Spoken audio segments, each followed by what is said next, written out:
Pas vendimit të gjykatës kushtetuese që rrëzoi dekretin e presidentes Vjosa Osmani për shpërndarjen e kuvendit, shkrimtari dhe aktori Çun Lajçi reagoi me kritika të drejtë për drejta.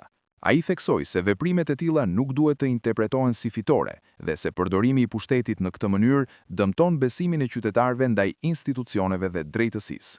Lajçi shtoi se situata pasqyron pasojat morale dhe institucionale të vendimeve që prekin funksionimin normal të shtetit dhe transparencën e pushtetit, duke nënvizuar rëndësinë e respektimit të ligjit dhe të drejtësisë në ruajtjen e besimit qytetar, përcjell bota sot.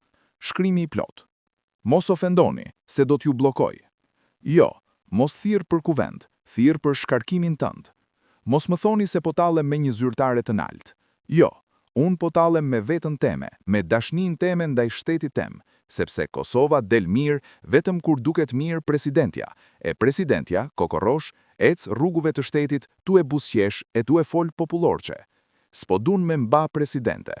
Jo, mos me akuzoni për tallje, se unë po tallem veç mbasi ajo e talli veten, pasi e përdhosi ligjin që duhej me mbrojt, e për ligji shkeljen, e la parlamentin paza, e mbi të gjitha u zgërdhy.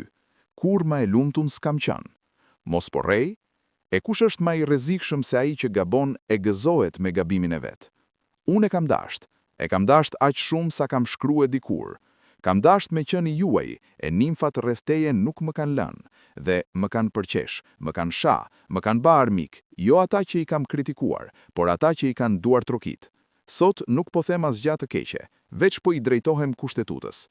Si ka mundësi që shkelja, nëse ashtë shkelje, të kaloj si fitore, e kush i përgjigjet kësaj nëse jo drejtësia? Nuk është tallje, ashtë zhgënjim. Po, kam menduar se ashtë e mirë, por tash nuk mendoj më.